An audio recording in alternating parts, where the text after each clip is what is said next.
खाटू श्याम जी को कलयुग का देवता कहा जाता है। मान्यता है कि जो भक्त सच्चे मन से श्याम बाबा को पुकारता है, बाबा उसकी हर मनोकामना पूर्ण करते हैं।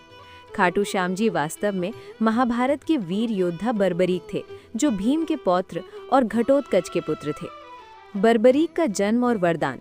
महाबली घटोत्कच और माता अहिलावती के पुत्र बर्बरीक बचपन से ही अत्यंत पराक्रमी थे। उनकी माता ने उन्हें देवी की कठोर तपस्या करने को कहा। बर्बरीक ने वर्षों तक तप किया, जिससे प्रसन्न होकर भगवान शिव ने उन्हें 3 अमोघ बाणों का वरदान दिया। पहला बाण शत्रुओं को चिन्हित करता, दूसरा बाण शत्रुओं का नाश करता, तीसरा बाण पहले 2 बाणों को वापस लाता।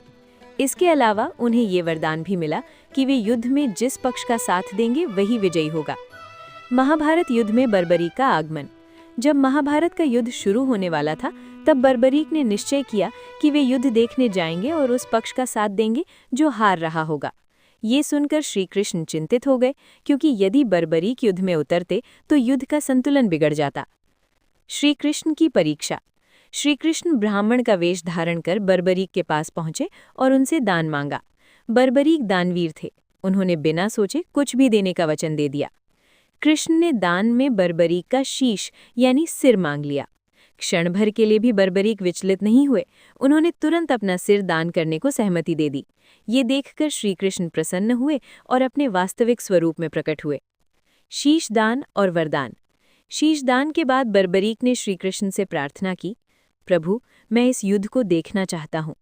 श्री कृष्ण ने उनके शीश को युद्ध भूमि के ऊपर एक ऊंचे स्थान पर स्थापित कर दिया, जहां से वो पूरा महाभारत युद्ध देख सकें। युद्ध समाप्त होने के बाद जब अर्जुन ने अपने पराक्रम का श्रेय लिया, तब श्री कृष्ण ने बर्बरीक के शीश से पूछा कि युद्ध किसने जीता। बर्बरीक ने उत्तर दिया, मैंने तो केवल श्री कृष्ण का सुदर्शन चक्र ही चलते देखा। ये सुनकर सभी को श्री कृष्ण की लीला का ज्ञान हुआ। प्रसन्न होकर श्री कृष्ण ने बर्बरीक को वरदान दिया, कलयुग में तुम श्याम नाम से पूजे जाओगे और मेरे नाम से प्रसिद्ध होगे। जो भी सच्चे मन से तुम्हें याद करेगा, उसकी हर इच्छा पूर्ण होगी।